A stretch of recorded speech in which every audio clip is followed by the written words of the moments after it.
ራእዩ ለዮሐንስ ወንጌላዊ። በስመ አብ ወወልድ ወመንፈስ ቅዱስ አሐዱ አምላክ አሜን። በዓለም ላይ የምትኖሩ ኦርቶዶክሳውያን እግዚአብሔር ልጆች ሰላም እግዚአብሔር ይብዛላችሁ። የዮሐንስ ራእይ ጀምረናል።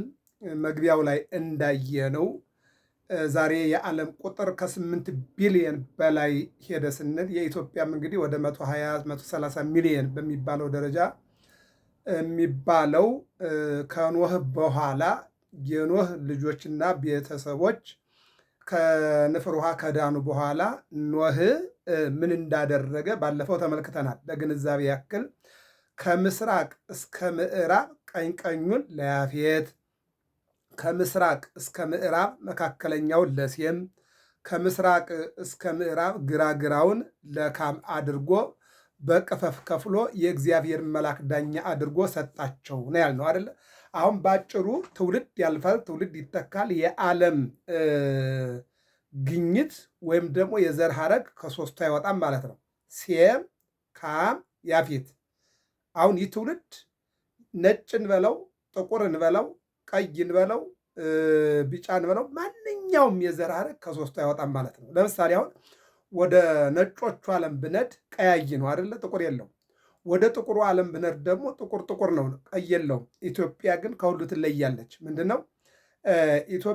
ኢትዮጵያዊነትን ነብር ዥንጉርጉርነቱን ይለቅ ዘንድ አይችልም እንዳለ ነቢዩ፣ ኢትዮጵያ ላይ አንደኛ ቀይና ጥቁር፣ ጠይምና እንዲሁም ደግሞ መለስተኛ የዘር ሐረግ አለ ማለት ነው። ሌላው በውጭ ዓለም ስንመለከት ረዣዥም ከሆነ ረዣዥም ነው፣ አጫጭር ከሆነ ደግሞ አጫጭር ነው። ኢትዮጵያ ላይ ግን ረዣዥሞችም አሉ፣ አጫጭሮችም አሉ፣ ወፍራምም አለ፣ ቀጭንም አለ ማለት ነው። እንደገና ወደ ኢትዮጵያ ስንገባ በአራዊት ደረጃ ራሱ ስብርቅ አራዊት አለ። አንበሳው አለ፣ ዘንዶ አለ፣ ነምሮ አለ።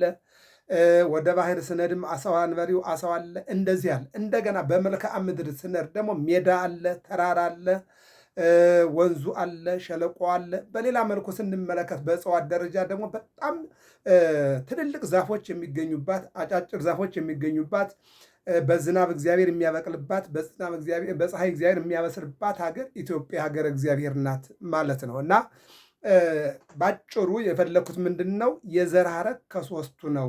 ማን? ካም፣ ያፌት፣ ሴም።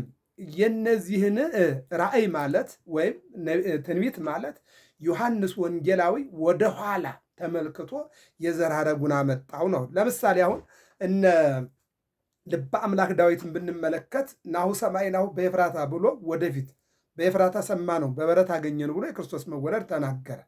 ወደኋላም ትንቢት ደግሞ ወደኋላም ደግሞ የአባቶችን የነበሩ አባቶችን የአብርሃም የይስሐቅ አምላክ እግዚአብሔር እንደሆነ ይናገራል። ምንድን ነው የሚለው? መዝሙር 103 ላይ ስንመለከት አምላከ አብርሃም አምላኮሙ ለአበዊነ አምላኮሙ ለይስሐቅ ወለያዕቆብ እያለ ይናገራል። ወተዘከረ ሳህሎ ዘይቤሎሙ ለአበዊነ ለአብርሃም። እነዚህን ማለት ነው አባቶችን እያሰበ ማለት ነው።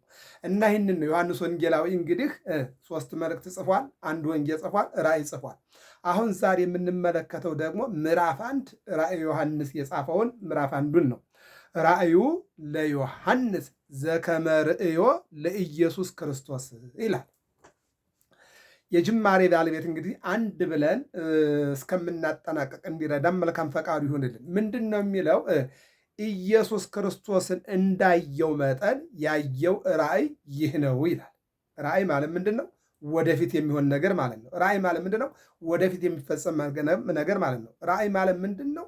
እነሆ ካሁን በኋላ ወደፊት የሚከናወን ወይም መጥፎ ነገር ወይም መልካም ነገር ማለት ነው። ራእይ ማለት ያየው ይህንን ነው ማለት ነው። በነገራችን ላይ ዮሐንስ ወንጌላዊ ራእዩን ያየው በደሴተ ፍጥሞ በእስር ቤት ሆኖ ነው። እኛ እኮ መልካም አልጋ ላይ ተኝተን መልካም ሶፋ ላይ ተቀምጠን መልካም ነገር እኮ አናይም እኮ። ራእይ አናይም። ብናልምም ቅዠት ነው። ቀን ለምሳሌ የምናያቸውን ነገሮች ሙሉ ሌሊት ልናያቸው እንችላለን። ስንነሳ ደግሞ እናጣቸዋለን ማለት ነው። እንደ ናቡከደነጾር ሌሊቱን ሙሉ ህልም ሲያልም አደረ፣ ጠዋት ግን አጣው። እንደ ፈርዖን ማለት ነው። ፈርዖን ሌሊቱን ሙሉ ሲያልም አደረ፣ ያለመውን አጣው ማለት ነው። የእኛም እንደዚያ ነው። ቀን ቀን በአስፓልት ላይ እንቆምና ብዙ የምናየው ነገር አለ። ቢሮ ላይ ቁጭ ብለን ብዙ የምናየው ነገር አለ። የተለያዩ መናፈሻዎች ቁጭ ብለን የምናያቸው ነገሮች አሉ። ያስደሰቱን ነገሮች ወይም ደግሞ ያሳዘኑ ነገሮች ሊኖሩ ይችላሉ። በአጭሩ ግን ደስተኛ ከሆን ስንተኛ ሌሊት ቀን ያስደስቱን ነገሮች እናያቸዋለን። ሌሊት ስንተኛ ደግሞ ያልተስማመን ነገር ካለ ደግሞ ቀን ስናያቸው የዋልናቸው ነገሮች በጣም የሚያሳዝኑ፣ አዎ ሰብናን የሚነኩ እግዚአብሔርንም ሰውንም የሚያሳዝኑ ለሀገርም ለሃይማኖትም የማይጠቅሙ ነገሮች ስናይ ከዋል ሌሊት ደግመን የምናያቸው እነሱን ነው። ይህን ነው የምናየው። እና የዮሐንስ ራእይ ማለት ግን እሱ ማለት አይደለም። ምንድን ነው የሚለው? ኢየሱስ ክርስቶስን እንዳየው መጠን ያየው ራእይ ይህ ነው ይላል። ወማእከለ ሰብእ ማሃትው ይነብር ከመ ወልደ እጓለ እመሕያው ብሎ ኋላ እንዲያመጣው አንድም ዮሐንስ ወንጌላዊ ኢየሱስ ክርስቶስን እንዳየው ዮሐንስ አፈወርቅ ያየው ራእይ ይሄ ነው ይላል። አዎ ዮሐንስ አፈወርቅ፣ ዮሐንስ ወልደ ዘብዴዎስ፣ ዮሐንስ ታኦጎሎስ እያለ ብዙ ስም አለው። ስሞቹ ቅድም እንደተናገርኩት እንደኛ አንዳንዱ ደስ ሲለን፣ አንዳንዱ ደግሞ ሲከፋን የምናወጣቸው ሰዎች፣ ለምሳሌ አንድ አባት ልጅ ሲወልድ የሆነ ነገር አግኝቶ ከሆነ ባገኘው ልክ የልጁን ስም ያወጣል። ከፍቶት ከሆነ ደግሞ በክፋቱ ልክ ደግሞ የልጁን ስም ያንን መከራ የሚያስታውስበት አድርጎ ሊያወጣ ይችላል። ወይም ደግሞ ልጅ ሲወልድ የደረሰለት ነገር ካለ ከዚያ የተነሳ አገኘሁ ብሎ ስም ሊያወጣ ይችላል። ወይም ደግሞ ሰላም አግኝቶ ከሆነ ሰላም ብሎ ሊያወጣ ይችላል። ያ አይደለም። ዮሐንስ ወንጌላዊ ስም ግን ከእግዚአብሔር ከገለጸለት ከመንፈስ ቅዱስ ስጦታ የተነሳ በሰራቸው ስራዎችና በደረሳቸው ድርሰቶች በችግሩ ችግሩን፣ በደረሰበት መከራ መከራውን፣ በመጣለት ምስጢር ምስጢሩን፣ በደረሰው ድርሰት ለምሳሌ ራእዩን በማየቱ አቡ ቀለምሲስ ተብሏል ማለት ነው። ታኦጎሎስ ማለት ነው። እንደገና የጌታ ወዳጅ በመሆኑ ፍቁረ እግዚእ ተብሏል ማለት ነው። ስለዚህ የዮሐንስ ስሞች ከስራውና ከግብሩ ይልቁንም ደግሞ እሱን የሚወክሉ ስሞች ናቸው። እኛ እኮ አንዳንድ ጊዜ እኛን የማይወክሉ ስሞች እኮ አሉ። አሁን ጴጥሮስ ተብሎ ጴጥሮስ ክርስቶስ ቢያጠፋም ወደ ንስሐ የተመለሰ ነው። ነገር ግን ከኃጢአት ላይ ኃጢአት የሚደርሰው ጴጥሮስ ተብሏል። እንደገና ደግሞ አሁን ለምሳሌ ብንወስድ ኤልሳቤጥ የምትባል የዮሐንስ እናት አለች፣ መከራ ያየች ማለት ነው። እንደገና ደግሞ ፌበን የምትባል የሐዋርያትን እግር ያጠበች ሴት አለች። እንደገና ደግሞ ሳምራዊት የምትባል በንስሐ የተመለሰች ሴት አለች። አሁን እነዚህን አይተን የእኛ ዘመን ስሞች ስንመለከታቸው እንዴ አንዳንድ ጊዜ እኮ ፍልጌል ወደዚያ ቅዝምዝም ወደዚያ የሚሆንበት ነገር አለ። እንደው ባጭሩ ስንመለከት ሀብታሙ ተብሎ ያነጋገር ድሃ የሆነ ያመለካከት ድሃ የሆነ ብዙ አለ እና ዮሐንስ ወንጌላዊ ስሞች ግን እንደዚያ አይደሉም ወደሚለው ነው። ወወሃቦ እግዚአብሔር ከመ ያርዕዮሙ ለአግብርቲሁ ዮሐንስ ለደቀ መዛሙርቱ ያስተምራቸው ዘንድ እግዚአብሔር የገለጸለት ራእይ ይህ ነው ይላል።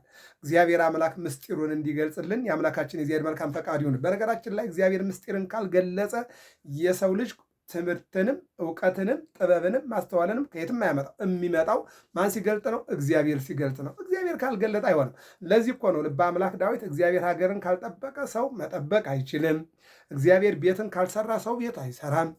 በሁሉም ነገር መቅደም ያለበት ማን ነው? እግዚአብሔር ነው ማለት ነው። እግዚአብሔርን ካስቀደምን ያሰብነው አይደለም ያላሰብነው ነገር ሁሉ ወደኛ ይመጣል፣ ይሳካል የሚለውን ይገልጣል ማለት ነው።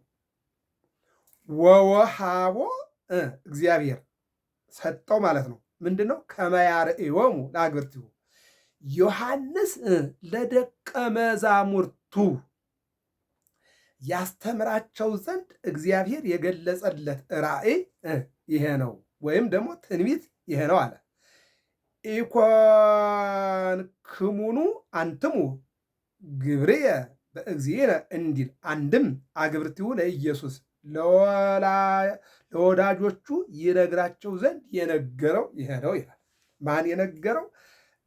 መልአኩ ለዮሐንስ ወንጌላዊ የነገረው። እናንተ ወንጌላዊ እግዚአብሔር ጋር የሚነጋገር መልአክ ጋር የሚነጋገር እስቲ ሙሴን እንመልከተው። ሙሴ 570 ጊዜ ከማን ጋር ተነጋግሯል? ከእግዚአብሔር ጋር ተነጋግሯል። ዘካርያስ ቁጥሩ የማይታወቅ ንግግር ከእግዚአብሔር መልአክ ጋር ተነጋግሯል። ኢያሱ ከእግዚአብሔር ጋር ተነጋግሯል። ዳንኤል ከእግዚአብሔር ጋር ተነጋግሯል። የሚገርም ነው። እኛ ግን የምንሮጠው አንድ ባለሀብት እንዲያናግረን፣ አንድ ሯጭ እንዲያናግረን፣ አንድ ባለስልጣን እንዲያናግረን፣ አንድ ዝነኛ እንዲያናግረን፣ እንንጨብጠው ቆሞ እንዲያየን እንዲህ ነገር ነው። እከሌን እኮ ሰላም አልኩት እኮ እከሌ ሰላም አለኝ፣ እከሌ እኮ እንዴት ዋልክ አለኝ። እኛ የምናስበው ከሰው ዝና ነው ወዳጆች። ክርስትና ከዝና በላይ ነው። ያንን መኖን ያስፈልጋል ማለት ነው። እና ምንድን ነው የሚለው ወሐለወ ይኩን ፍጡነ ፈጥኖ ይደረግ ዘንድ ያለውን ወዘይከውን እምድኅረዝ ከዚህ በኋላ የሚሆነውን ይህን ነው እንግዲህ አሁን የሚሆነውን ቀጥሎ የሚሆነውን ከዚያ ቀጥሎ የሚሆነውን ይህን ምን ይሉታል አባቶቻችን? አሁን የሚፈጸም ቆይቶ የሚፈጸም ከዚያ በኋላ የሚፈጸም ቀዳሚ፣ ማዕከላዊ፣ መጨረሻ እንደዚህ ነው ሐሳብ የሚሆነው ማለት ነው። ሰው አንድ ጊዜ አስቦ ቤት አይሰራም። መጀመሪያ የቤት መስሪያውን፣ ቦታውን፣ ገንዘቡን ያዘጋጃል። ከዚያ መሬቱን ያዘጋጃል። ከዚያ ስራውን ይጀምራል። እንደዚህ ነው። በአንድ ጊዜ ግን ቦታም አግኝቼ ገንዘብም አግኝቼ ቤትም ሰርቼ ይህ አይሆንም። ይህ የሚሆነው ለእግዚአብሔር ብቻ ነው። ይሄ እግዚአብሔር በማይመረመር ጥበቡ ያደርገዋል። የሰው ልጅ ግን ይህን ማድረግ አይችልም። የፈለገ ሀብታም ቢሆን ሊገዛ ይችላል። የተገዛ ቤት ግን አሁን የተሰራ ማለት አይቻልም። ሌላ ሰው የደከመበት ሌላ ሰው ብዙ ጊዜ ዋጋ ያገኘበት ነው ማለት ነው። እና ምን ይላል? ኋላ የሚደረገውን ወዘይመጽእ ይላል። አንድም ዘሐለወ ይኩን ፍጡነ የጥጦስ ወዘይመጽእ የሐሳዌ መሲሕ፣ አንድም ዘሐለወ የሐሳዌ መሲሕ ወዘይከውን የምጽአት፣ አንድም ዘሐለወ ይኩን ፍጡነ የምጽአት። ምን ነው ዛሬስ እንኳ ገና እንጂ ያይደለ ዘሐለወ ይኩን ፍጡነ አለ ቢሉ ፈጥኖ ይታየዋልና እንዳይቀር ያውቃልና። ወደፊት የሚፈጸመው ነገር አሁን ይታየዋል። የሚታየው ነገር እንደሚፈጸም ያውቃል። ሞት ከሆነ ሞት እንደሚመጣ፣ ደስታ ከሆነ ደስታ እንደሚመጣ ያውቃል። ስለዚህ የሚመጣውን ነገርና የሚሆነውን አስቀድሞ ያውቅ ነበረ ይላል። የሚያውቀውን ደግሞ ይናገራል። እኛ እኮ ችግራችን የማናውቀውን ነው የምናወራው እንጂ የምናውቀውን ብዙ ጊዜ አናወራው። የምናውቀውን እናውራ ካልን ደግሞ እነሆ እውነቱን እንደብቀዋለን። ቅዱሳን ግን ስለሚያውቁትና ስለተሰሙት ሳይሆን ወደፊት ስለሚሆነው ነገር የሚያውቁት ነው። ደስታም ከሆነ ደስታ እንደሚመጣ፣ መከራም ከሆነ መከራ እንደሚመጣ ቅዱሳን አስቀድመው ያውቃሉ። ከዚህ የተነሳ ነው ምን ይላል? ዘሐለወ ይኩን ፍጡነ አለ ቢሉ ፈጥኖ ያየዋልና እንዳይቀር ያውቃልና እንደቀረበ ሆኖ ይታየዋልና። ወዘይመጽእ ወእምዝ ርኢኩ ሰማየ ሐዲሰ ወምድረ ሐዳሰ ብሎ አስቀድሞ የሚያመጣው አንድም ዘይመጽእ የጥጦስ ዘሐለወ ይኩን ፍጡነ የሐሳዌ መሲሕ ዘይመጽእ። አዎ የሚገርመው ነገር ሐሳዌ መሲሕ ዘሐለወ የምጽአት ሐሳዌ መሲሕ የሚያስት ምጽአት ክርስቶስ በማቴዎስ ወንጌል ምዕራፍ 24 ላይ ዓለም እንደሚያልፍ ምልክት እንዳለው ምልክቶቹ በየተራ እንደሚመጡ የዓለም ማለፍ ግን በሶስት አይነት መልኩ እንደሚከፈል ይህ ዓለም ከሶስት ነገድ እንደመጣ ከሴም ከካም ከያፌት እንደመጣ ይህን ዓለም በሶስት ሰዎች ነገድ 8 ቢሊዮን በላይ ቁጥሩ እንዳደረሰው ዓለምን የሚያሳልፈው ደግሞ በሶስት ምልክት ነው ይላል። ምንድነው እሱ? በመጀመሪያው ወይ በመካከለኛው ወይ በመጨረሻው ይመጣል ይላል። ይህንን አለ የሚያሳየው ወይም ደግሞ ምንድነው አለ ሐሳዌ መሲሕ ይመጣል አለ። ቀጠለ ወይም ደግሞ ምጽአት ግን ምን አሰመረ? ሐሳዌ መሲሕም አሳችም ይመጣል፣ ዕለተ ምጽአትም ይመጣል አለ። ስለዚህ ተጠብቃችሁ ተጠንቅቃችሁ ጠብቁ። ወዘአዝለፈ ትዕግሥቶ ውእቱ ይድን፣ እነሆ ትዕግሥቱን ያበዛ ይልቁንም ደግሞ በትዕግሥት የሚኖር ይድናል። አዎ ወደ 26 ምልክቶችን በማቴዎስ ወንጌል ምዕራፍ 24 ላይ ያስቀምጧል። ሐሰተኛ ነቢያት እንደሚመጡ፣ ሐሰተኛ አስተማሪዎች እንደሚመጡ፣ ይልቁንም ደግሞ ጣዖት እንደሚነግስ፣ ይልቁንም ደግሞ ሰዎች እርስ በርሳቸው እንደሚበላሉ፣ ይልቁንስ ደግሞ እኔ አምላክ ነኝ እያሉ የሚመጡ እንዳሉ፣ ይልቁንስ ደግሞ ገንዘብ አምላክ እንደሚሆን፣ ይልቁንም ደግሞ ስልጣን ሀብታም አምላክ እንደሚሆን፣ ይልቁንም ሀብት ጉልበት ስልጣን እንደሚሆን፣ ይልቁንም ደግሞ ፍቅር እንደሚጠፋ ይቅርታ እንደሚጠፋ፣ ይልቁንም ደግሞ ጦርነት እንደሚበዛ፣ ሀገር በሀገር ላይ ንጉሥ በንጉሥ ላይ መንግስት በመንግስት ላይ እንደሚመጣ ይልቁንም ደግሞ አንዱ ወደ አንዱ ፍልሰት፣ ስደት፣ መከራ እንደሚመጣ ይልቁንም ደግሞ ልጅ እናቷን ድምፅ፣ እናት የልጇን ድምፅ፣ ባል የሚስቱ ሚስት የባሏን ድምፅ መስማት እንደማይቻል ይልቁንም ደግሞ እነሆ እርስ በርሳቸው መገዳደልና መበላላት እንደሚሰፍን እንደሚመጣ ዮሐንስ ተናግሮ ነበር። አሁን አልመጣም ወይ ነው ጥያቄው? መጥቷል። አሁን የዓለም የጦርነት ቀጠና የሆነችው ምንድን ነው? በምስራቁም በምዕራቡም በሰሜኑም በደቡብ የምንሰማው ምንድን ነው? ደስታ ነው እንዴ? ጦርነት ነው። የምንሰማው ምንድን ነው? ድግስ ነው እንዴ? አይደለም። ሐዘን ነው፣ መከራ ነው፣ ስደት ነው እኮ፣ ደስታ እኮ አይደለም እኮ። ይህንን ነው አስቀድሞ ባለ ራእዩ ዮሐንስ የተናገረው። ይህንን ነው። ይቀጥልና ምን ይላል? የሐሳዌ መሲሕ ዘሐለወ ይኩን ወእምዝር ኢኩ ሰማይ ሐዲሰ ወምድረ ሐዳሰ ብሎ የሚያመጣው ነው። አስቀድሞም በመግቢያችን ላይ ተናግሮታልና የሚሆነውን የሚገርመው ነገር በውሃና በውሃ መካከል ባለች ደሴት ላይ ቁጭ ብሎ ወደፊት የሚሆነውን ነገር እስከ ዓለም ፍጻሜ ያለውን ይናገር ነበር ይለናል። የሚገርም ነገር እኮ ነው። የቅዱሳን ነገር እኮ እነንትና እነ ኢሳይያስ ድንግል በድንግልና ጸንሳ በድንግልና ትወልዳለች አለና እውነት ነው። በድንግልና ጸንሳ በድንግልና ወለደች። እንደገና ደግሞ የምትወልደውም ድንቅ መካር ኃያል የሰላም አለቃ ይባላል። 5500 ዘመን ጠፍቶ የነበረውን ሰላም አሰፈነ። ጨለማ ተወግዶ ብርሃን መጣ። ሞት ተወግዶ ሕይወት መጣ። መጠላላት ተወግዶ ፍቅር መጣ። ኢሳይያስ ያለው እውነት ሆነ ማለት ነው። አያችሁ፣ ይህንን ነው አበይት ነቢያት፣ ደቂቀ ነቢያት፣ የቃል ነቢያት፣ የጽሑፍ ነቢያት የተናገሩት ራእይ እውነት ሆኖላቸዋል። የተነበዩት ትንቢት እውነት ሆኖላቸዋል። የገቡት ሱባኤ እውነት ሆኖላቸዋል። አሁንም ዮሐንስ ወንጌላዊ በራእዩ ያስቀመጠው እውነት ሆነ ማለት ነው። ወፈነወ ምስለ መልአኩ ሀበ ዮሐንስ ገብሩ ይላል። በመልአኩ ባልደረብነት በእደ መላኩ ይላል። በመላኩ ቃል በእደ መላኩ አቀቦሙ ይላል። እዚያታች ብሉይ ኪዳን ላይ በመላኩ በቅዱስ ሚካኤል እጅ ጠበቃቸው ይላል። በእደ መላኩ አቀቦሙ። አዎ በመላኩ እጅ ጠበቃቸው። በማን 600 ሺህ እስራኤላውያን በመላኩ እጅ ጠበቃቸው ይላል። እዚህ ጋር ደግሞ ቃሉን በመላኩ እጅ ላከ ይላል። እዚያም ድንግል ማርያም ላይ ስንመለከት የቃል የምስራች ተሸካሚ ቅዱስ ገብርኤል፣ ቃልን ጸንሳ የምትወልድ ድንግል ማርያም ይላል። ዜና ተሸካሚ ዜና አንባቢ ቅዱስ ገብርኤል፣ ዜናውን ተቀባይ ደግሞ ድንግል ማርያም ይላል። ዜና የተባለው ቃሉ ነው። ቃሉን ደግሞ የጸነሰችው እመቤታችን ናት። ቃሉ የተባለው ደግሞ መለኮት ነው ማለት ነው። ቃሉ ማለት ዓለምን የፈጠረበትና ዓለምን የዘረጋበት ቃሉ ማለት ነው። ያንን ቃል እመቤታችን ከስጋዋ ስጋ ከነፍሷ ነፍስ ተዋሃደና ሰው ሆነ የሚለውን ነው የሚተረጉማየው። ቃሉን ይልካል፣ ህዝቡን ይጠብቃል። ቃሉን ይልካል፣ እነሆ ምን ያደርጋል? ሰው ያደርጋል ማለት ነው። ይህን ነው የሚናገረው እና ምን አለ ለዮሐንስ የነገረው አንድም ፈኖ መላኮ አለ ባለሟሉ ወደ ዮሐንስ የሰደደውን መልአኩን ሰዶ የነገረውን ይልና ያመጣዋል ማለት ነው። ስለዚህ ዮሐንስ ከመልአኩ እየተቀበለ መልአኩ ደግሞ ለዮሐንስ እየነገረ ዮሐንስ ይጽፍ ነበር ይላል። የሚጽፈውም አሁን ስለሚሆን ወደፊትም ስለሚሆን ቀጥሎ በፍጻሜ ስለሚሆን ነገር በሶስት ከፍሎ ነው። አሁን የሚሆን አለ አለው፣ ቀጥሎ ደግሞ የሚሆን አለ አለው፣ በመጨረሻ የሚሆን አለ አለው። በሶስት ከፍለ ጻፍ እያለ ያናግረው ነበረ። ዘኮነ ስማ በእንተ ቃለ እግዚአብሔር ወበእንተ ስሙ ለኢየሱስ ክርስቶስ ኢየሱስ ክርስቶስ የመሰከረውን የጻፈ እምቅድመ ይትወለድ አብርሃም ሀሎኩ አነ ብሏልና የኢየሱስ ክርስቶስንም የህልውናውን የጌትነቱን የቅድምናውን ነገር የመሰከረ ቀዳሚው ቃል ውእቱ ወውቱ ቃል ሀበ እግዚአብሔር ውእቱ ወእግዚአብሔር ውእቱ ቃል ብሎ ያ ቃል ቀድሞ ነበረ፣ ቃሉም በእግዚአብሔር ዘንድ ነበረ፣ ቃሉም እግዚአብሔር ነበረ ብሎ የጻፈ ዮሐንስ ወንጌላዊ እሱ ነው አለ። ይህን እኮ ነው የሚተረጉመው እኮ። አዎ ያንን ቃል የትኛው ቃል ሰማይን የዘረጋበት የትኛው ቃል 21 ስነ ፍጥረትን የፈጠረበት 22ኛው ሰው ነው። ወገብሮ እግዚአብሔር ለአቡነ አዳም መሬተ ሰውን ከእጁ ጥበብ ወይም ደግሞ ከእጁ ስራ የእጁ ስራ ነው። አፈርን ጨበጠና ምን አደረገ? አዳምን አመጣው ማለት ነው። ሌላውን ስነ ፍጥረት ግን እግዚአብሔርም አለ ምን አለ?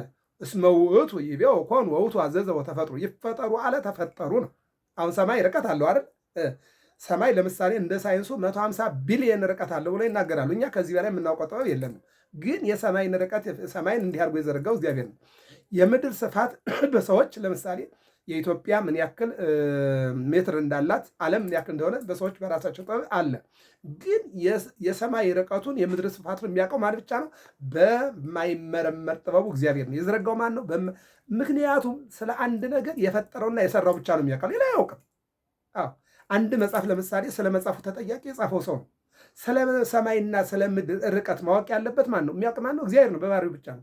መሬትን የዘረጋ ማን ነው? እግዚአብሔር ነው። የመሬትን ስፋት የሚያውቀው እግዚአብሔር ነው። ሰው በማያውቀው ነገር ላይ ተነስቶ ብዙ ሊያወራ ይችላል። ነገር ግን የሚያውቀውን ብቻ መናገር እንዳለበት ነው ቅዱስ መጽሐፍ የሚናገረው። ለምን አንዲት እናት ለምሳሌ አባት እምነት ነው፣ እናት ግን እውነት ናት። ስለ ልጇ ማለት ነው። እናት እውነት፣ አባት እምነት ነው። አምኖ ነው የሚቀበለው። እናት ግን እውነት ናት። ጸንሳለች 9 ወር ከ5 ቀን ወልዳለች ማለት ነው። አባት ግን በእምነቱ ነው የሚከተለው ማለት ነው። ይህን ነው የሚናገረው። ስለዚህ የሰማይ ርቀቱ የምድር ስፋቱ እኛ የዘረጋው እግዚአብሔር ስለሆነ የእግዚአብሔርን ቃል አምነን ነው መከተል ያለብን። ይህን ነው ማወቅ ያለብን። አንዳንድ ጊዜ በማናውቀው ነገር ላይ ግብ እንገጥማለን። ነገር ግን ሊሆን አይችልም። በቅርቡ መማር ስላለብን ማለት ነው። እና ምን ይላል? የወንጌልን ነገር የመሰከረ የኢየሱስ ክርስቶስ የምስክሩንም ነገር የጻፈ ዮሐንስ መጥምቅ የመሰከረውን ዮሐንስ ሰማዕቱ በእንቲያው ከላወይቢ አለ። ዮሐንስ መጥምቅ የተናገረውን፣ ዮሐንስ መጥምቅ የሰበከውን፣ ዮሐንስ መጥምቅ ያለውን ሁሉ ወንጌላዊው ዮሐንስ ለዮሐንስ መጥምቅ ምስክር ሆነ ይላል። እኛ እኮ አንዱ ለአንዱ ዛሬ ምስክር አይደለንም እኮ የሆነ ነገር ካላገኘን በስተቀር ጥቅም ነገር ይዘን ነው እንጂ ለሰው ምስክር የምንሆነው ምንም ነገር ካላገኘን ምስክርም አንሆንም። አላውቅም ነው የምንል። ዮሐንስ መጥምቅና ዮሐንስ ወንጌላዊ ርቀት አላቸው። ዮሐንስ መጥምቅ የዮሐንስ ወንጌላዊ መምህር ነው። ዮሐንስ ወንጌላዊ ከዮሐንስ መጥምቅ ነው የተማረው እና ዮሐንስ ወንጌላዊ ሲጽፍ ስለ መጥምቀ መለኮት ስለ መምህሩ ነው የሚናገረው። የሚገርመው ነገር እያየነው ነው። እዚህ ጋር ምን አለ? ዮሐንስ መጥምቅ የመሰከረውን ዮሐንስ ሰማዕቱ በእንቲያሁ ከላወይቤ ነዋ በጉ ብሎ ዮሐንስ ምን አለ? ነዋ በጉ ለእግዚአብሔር ዘያትት ኃጢአት የዓለም፣ እነሆ የዓለምን ኃጢአት የሚያስወግድ እውነተኛው በግ ብሎ ለዮሐንስ ወንጌላዊና ለእነ ያዕቆብ ነግሯቸው ነበረ። አሁን ደግሞ ዮሐንስ ወንጌላዊ ደግሞ ሲጽፍ ምን አለ? የመምህሩን ድምፅ ያዘና ነዋ በጉ ለእግዚአብሔር ዘያትት ኃጢአት የዓለም፣ አባቴ መምህር የዮሐንስ መጥምቅ የተናገረው እውነተኛው የእግዚአብሔር በግ የቤተልሔሙ ሕፃን የቀራንዮ በግ መድኃኔ ዓለም እሱ ነው አለና ዮሐንስ ወንጌላዊ ጻፈ። እንዲህ አይነት አይምሮ ለሁላችን የሚያድለን። ምን ይላል? ይቀጥልና ወበእንተ ኩሉ ዘርየ፣ ስላየውም ነገር ሁሉ የመሰከረ። ያየነውን እንድንመሰክር እግዚአብሔር ይርዳን። አንዳንድ ጊዜ እኮ ያላየነውን ሁሉ እኮ መርካቶ ላይ አንድ ሰው ሲወድቅ ካየን መገናኛ ላይ መጥቶ ከሌ ሞተ ይላል። እንዴት ሲባል ሲወድቅ አይቼዋለሁ ይላል። ሲወድቅ ነው ያየኸው እንጂ ሲሞት አላየኸው። ሐኪም ቤት ሲገባ ነው እንጂ ያየኸው ሙቶ አስከሬኑ ወደ ሳጥን ሲገባ አላየኸው። ያላየነውን ነገር እንደሆነ አድርጎ መናገር ኃጢአት ነው። ዮሐንስ ወንጌል ምዕራፍ 1 ቁጥር 10 ላይ ጌታ ምን ብሏል? ያየነውን እንናገራለን፣ የሰማነውን እንመሰክራለን። በቃ ክርስቲያን ያየውን መናገር የሰማውን መመስከር ነው። ያላየውን እንዳየ ያልሰማውን እንደሰማ ሆኖ መናገር የለበትም። ለምን? እንኖራለን እንጂ እንሞታለን። ሰው የዘራውን ነው የሚያጭደው። እኛ ደግሞ በተናገርነው እንጸድቃለን፣ በተናገርነው እንኮነናለን። አዎ ሰው የሚጸድቀውም በተናገረው ነው፣ የሚኮነነውም በተናገረው ነው። ሰው የሚጸድቀውም በኖረው ነው፣ የሚኮነነውም በኖረው ነው። ስለዚህ ኑሯችን ከእግዚአብሔርና ከእግዚአብሔር ጋር እንደ ቅዱስ ጳውሎስ መሆን አለበት። ቅዱስ ጳውሎስ ምንድን ነው ያለው? ብኖርም ለእግዚአብሔር ነው፣ ብሞትም ለእግዚአብሔር ነው አለ። ብኖርም እግዚአብሔርን አክብሬ የእግዚአብሔርን ስራ ነው የምሰራው አለ። አለቀ። ብሞትም ወደ እግዚአብሔር ነው የምሄደው አለ። ዋጋ ይከፈለኛል አለ። እኔ ግን ብኖር ለሰዎች ባስተምርጡን ደስ ይለኛል፣ ግን ትልቁ ማትረፊያ ደግሞ ብሄር ነው አለ ሰው። ስለዚህ ሲኖር ሃይማኖቱን ጠብቆ አገሩን ወዶ ዘመዱን አክብሮ መኖር አለበት። ይህን ነው የሚናገረው። ወላይ ለኩሉ ዘሬ ባየው ማየት ላይ ራእዩ ምን አይቷል ቢሉ ከጎኑ ትኩስ ጥሩ ውሃ ሲፈስ አይቷል ይላል። ምንድን ነው? ከኢየሱስ ክርስቶስ ጎን ላይ ደም እንደገና ደግሞ ውሃ ሲፈስ አይቷል። ባይኑ ነው ያየው እኮ። ለንጊኖስ የሚባል አንድ አይና ክርስቶስ በመስቀል ላይ ተሰቅሎ ስጋው ተቆርሶ ደሙ ፈሶ አጥንቱ ተቆጥሮ ነፍስ ውጭ ነፍስ ግቢ በሚልበት ሰዓት መጣና በጦሩ ጎኑን ወጋው። ሲወጋው ከጎኑ ላይ ውሃና ደም ለየብቻ አሸንዳ ወይም ደግሞ ቦይ እየሰራ ነው የወጣው። በስነ ተፈጥሮ ሰው ሲወጋ ደም ነው የሚወጣው እንጂ ውሃ ይወጣል። ፍጹም ደም። ምናልባት ደሙ ሊጠቁርም ወይም ደግሞ ቀይ ሊሆን ይችላል። ግን አንድ ሰው ላይ ደምና ውሃ ለብቻ ይወጣል። ጌታ ግን ሲወጋ ምንድን ነው ያለው ዮሐንስ ወንጌላዊ? ሲወጋ ትኩስ ደም ጥሩ ውሃ ሲፈስ አይቷል ይላል። ቁጥር 9 ላይ እንመጣበታለን፣ እናየዋለን። ወብፁዕ ውእቱ ዘያነብቦ፣ የሚደግመው ሰው ንዑድ ክቡር ነው። መጽሐፍ የሚያጽፍ መጽሐፍ የሚያነብ ስጦታው አንድ ነው። የሚጽፍ ስላወቀ ነው። የሚያነብ ስለተማረ ነው። የሚያጽፍ የሚያስነብብ ደግሞ ገንዘብ ስላለው ነው። ስለዚህ ሰዎች ወይም ገንዘብ ኑሯቸው ያጽፋሉ፣ ያስነብባሉ፣ ወይም አይምሮ ኑሯቸው እውቀት ኑሯቸው ይጽፋሉ ማለት ነው። ግን ምን ይላል በዚህ ላይ? የሚሰማ የሚያሰማ። አንድ የሚያነብ ማለት ነው፣ ሁለት ደግሞ የሚሰማ ማለት ነው። ሁለቱም ታሪካቸው አንድ ነው። የሚያሰማው ስለሚያውቅ ነው። የሚሰማው ደግሞ እነሆ ስለወደደ ነው ማለት ነው። ስለዚህ ይህችን መጽሐፍ ይህን መጽሐፍ የሚሰማም የሚያሰማም እነሆ ዋጋው አንድ ነው ይላል። ስለዚህ ሁላችን የዮሐንስን ራእይ ስንመለከተው ዮሐንስ ራእዩን የጻፈው በደስታ ተፈጥሮ በግዞት ሆኖ በመከራ ውስጥ ሆኖ እንዴት የእግዚአብሔር ምስጢር እንደተገለጸለት የምናይበት ሕይወት ነው ማለት ነው። ይህን ነው የምናየው እና ምን ይላል? ወዘየዐቅብ ዘጽሑፍ ውስቴቱ፣ ምስጢሩን የሚያስተውለው ንዑር ነው፣ ክቡር ነው። ድርሳነ ሚካኤል ስናሰማ ስንሰማ፣ ወንጌል ስንማር ስናደምጥ ስናሰማ፣ እንዲሁም ደግሞ መልእክታትን ብሉያትን አዲሳትን ሊቃውንት መነኮሳትን ስንመለከት የጸሎት ስጦታዎች እንደሆኑ የእውቀት ስጦታዎች እንደሆኑ። በነገራችን ላይ መጽሐፍ ቅዱስ እውቀት ብቻ አይደለም፣ ትምህርት ብቻም አይደለም፣ ጸሎትም ነው። መንፈሳውያን መጻሕፍት በራሳቸው እውቀትም ናቸው፣ ትምህርትም ናቸው፣ መምህርም ናቸው፣ ጸሎትም ናቸው፣ ጠባቂም ናቸው። ይህን ማወቅ ያስፈልጋል። መጽሐፍ ቅዱስ እውቀት ብቻ አይደለም፣ መጽሐፍ ቅዱስ ትምህርት ብቻ አይደለም፣ መጽሐፍ ቅዱስ ጸሎት ጭምር ነው። ጸሎት ብቻም አይደለም፣ ጠባቂም ነው ማለት ነው። ይህን ማወቅ ያስፈልጋል ማለት ነው። እስመ ቅሩብ ዘመኑ፣ ከጠፋ የተገኘበት ዋጋ የሚያሰጥበት ዘመኑ ቅርብ ነውና ከጠፋ የተገኘበት 150 እሴት የሚያሰጥበት እንደ አቃቤ ሰዓት ወይም ደግሞ በኖህ ዘመን ያለውን ነው የሚጠይቀው እዚህ ጋር። በኖህ ዘመን በሰዎች ምክንያት ዓለም ጠፍቶ ነበር። ከጠፋበት በእግዚአብሔር ቸርነት ተመልሷል። እንደገና ደግሞ ምጽአት ይመጣል። አስቀድሞ ሐሳዊ መሲህ ይመጣል። ከዚያ ቀጥሎ ደግሞ ምጽአት ይመጣል። በእርግጠኝነት ሰው ተምሮ ስራ ሊያገኝም ላያገኝም፣ ትዳር ሊይዝም ላይይዝም፣ ልጅ ሊወልድም ላይወልድም፣ ሊደሰትም ይችላል። እንደሚሞትና ዕለተ ምጽአት እንደሚመጣ ግን እርግጠኛ ነን። ለምን ከተባለ የዚህ ባለቤት ማን ስለሆነ? እግዚአብሔር ስለሆነ ማለት ነው። እና ይህን ነው የሚነገረው። ምን ይላል? ውሃውን ምስጢር ገለጸልኝ። ውሃው ላይ ሆኜ እግዚአብሔር ምስጢር ገለጸልኝ አለ። ምንድን ነው የሚለው?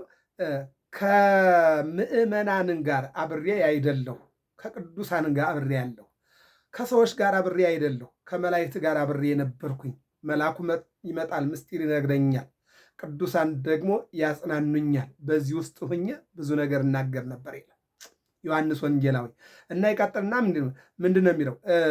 በጎ ትሆናለች ወንድ ሴት ከደረሰ መታማት ልማድ ነውና አንተ በሌለበት ጊዜ የሚገባ ሰው አለ ብለው ነገሩት። ከዕለታት በአንድ ዕለት ቢገባ ከፊቷ ቁማ ሲደግምላት አገኘው። ለካ የነገሩኝ ሁሉ የሐሰት አይደለምሳ ብሎ ከነመጣፉ አስጠቅሎ ከባህር አስጥሎታል ይላል። ወዲያው ብሩህ ብእሲ ተቀብሎ በደሴት አኑሮታል። ዮሐንስ ወንጌላዊ ነው።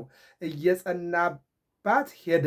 ከቶማን ባዳነኝ እያለ ሲጠይቅ አባ በአሚን ከዚያው ሰው በቀር ሌላ የሚያድን የለም ብሎ ነገረው ይላል። ምንድን ነው? እያንዳንዱ የሆነ ታሪክ አለው መጽሐፍ ቅዱስ ላይ ስንመለከት ምን ቅዱሳን የተፈተኑበትም እንደገና ደግሞ በክብር ያለፉበትም ነገር አለ። ብዙ ጊዜ ለአገልግሎት በሚወጡ ጊዜ ፈተና ይደርስባቸዋል። ያን ፈተና ደግሞ የሚወጡበትን ደግሞ እግዚአብሔር ክብሩን ይሰጣቸዋል። ከጠፋ የተገኘበት ዋጋ የሚሰጥበት ዘመኑ ቅርብ ነውና ከጠፋ የተገኘበት 150 እሴት የሚያሰጥበት እንደ አቃብ ሰዓት አበሞ 70 አንድ ጊዜ ደግሜ ብጠጣው ውሃውን ምስጢር ገለጸልኝ ብለዋል። እሳቸውስ ይህን ብለው እመንና ከምን ከማይጠጋም በቀር ያደረጉት የለም ብሎ እንደ ዲያቆን ብእሲተ መኮንን ወዳጅ ነበረችው። ታማሚ ናት። ከፊቷ ቁሞ ሲደግምላት በጎ ትሆናለች።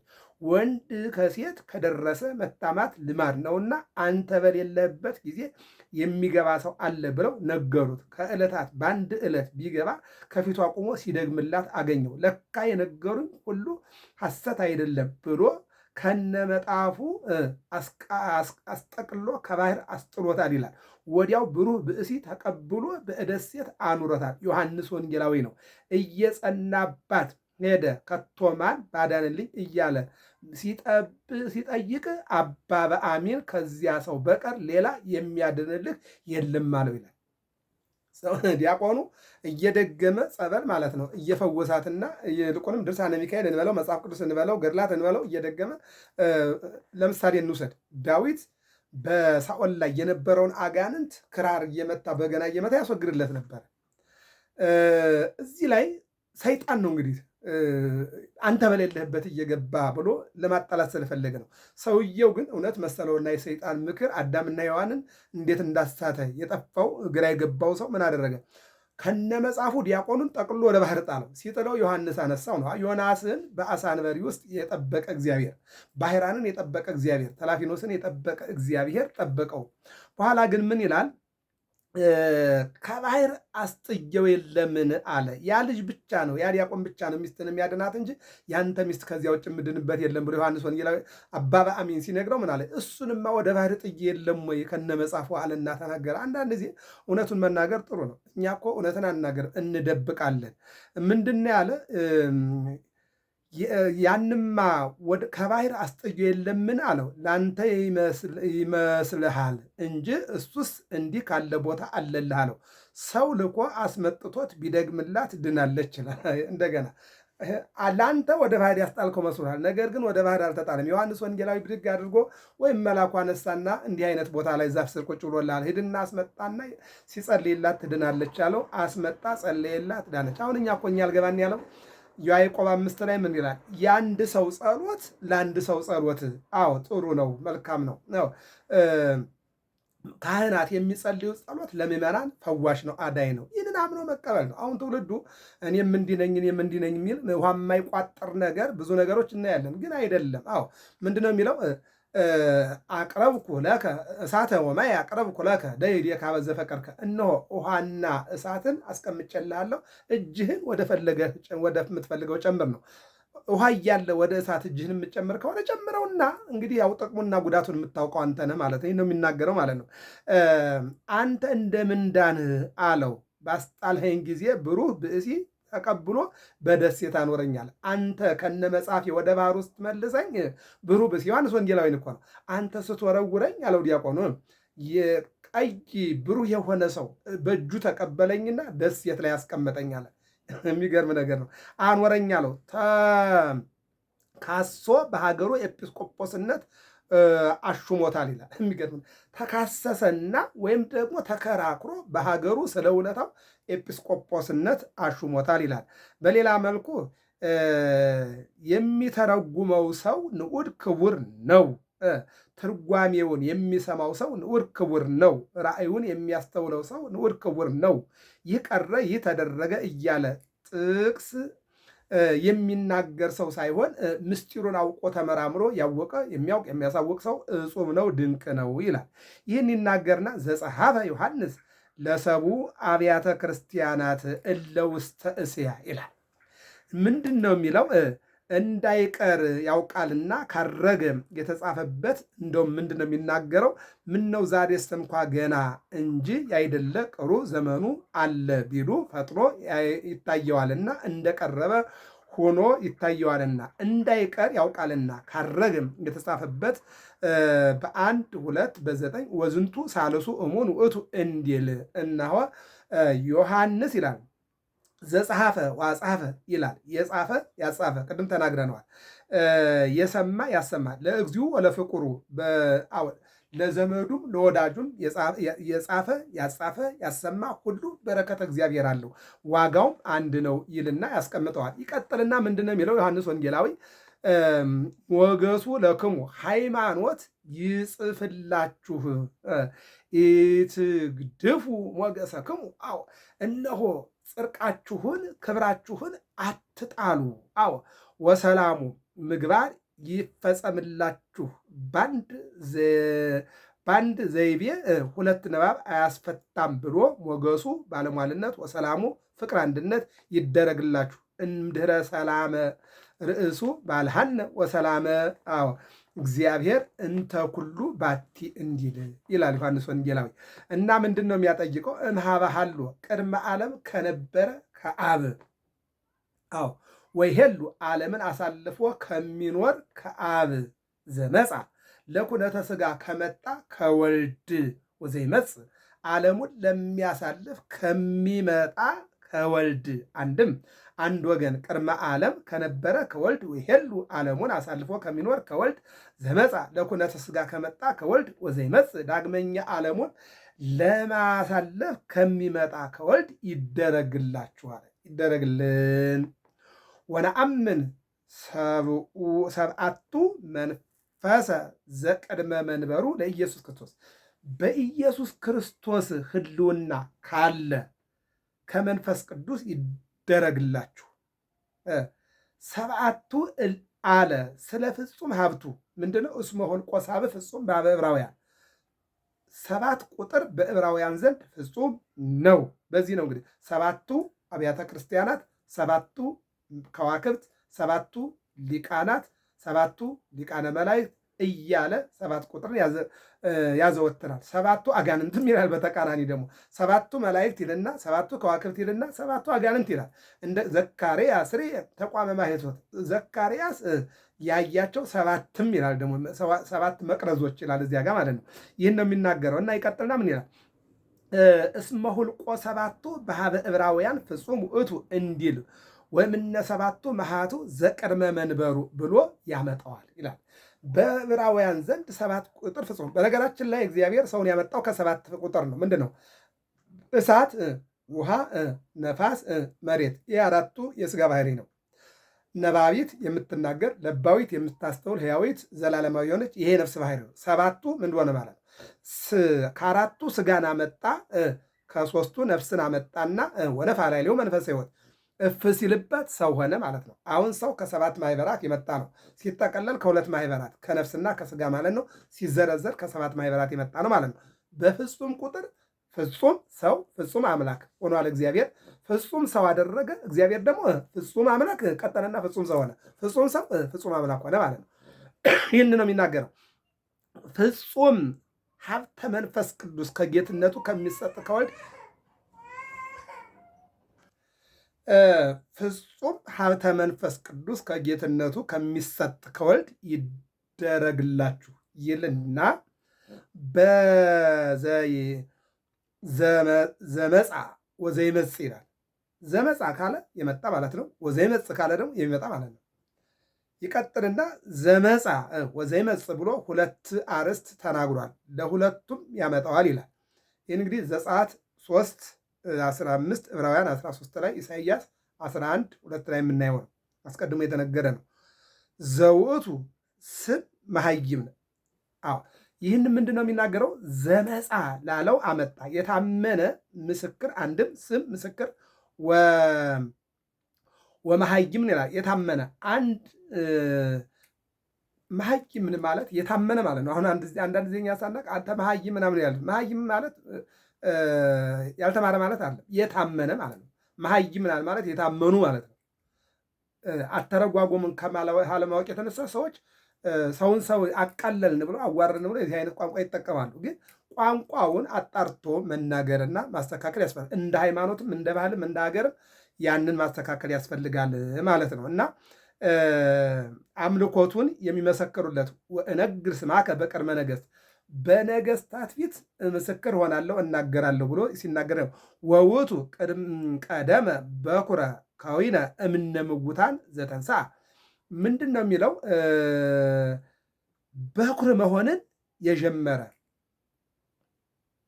ወዘእሙታን ከሙታን ተለይቶ የተነሳ አንድም በኩር ሆኖ ቀደመ ወይም ደግሞ በኩር ሆኖ ቀደመ ከዊነ ከዊንን የጀመረ ከዊንም ያልሁት ከሙታን ተለይቶ የተነሳ ነው፣ መነሳት ነው ይለናል። አንድን ጨምርና እንጨርሰው።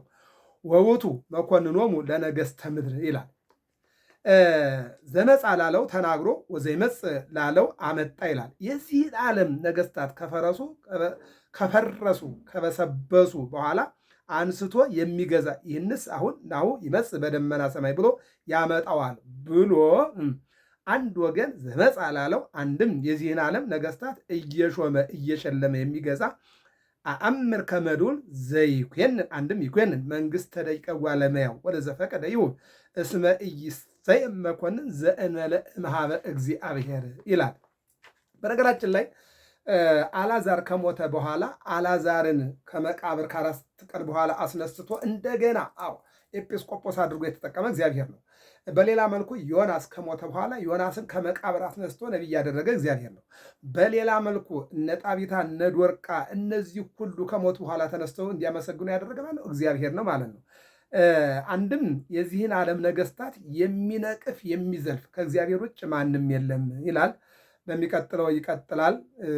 የዮሐንስ ራእይ ምዕራፍ 1 ቁጥር 6 ላይ ነው ያለነው። ቁጥር 7 ላይ እንነሳለን።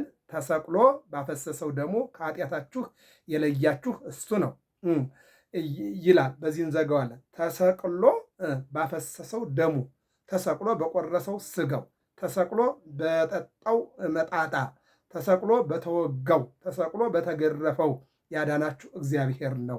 ክብርና ምስጋና ለእግዚአብሔር ይሁን። ይቀጥላል።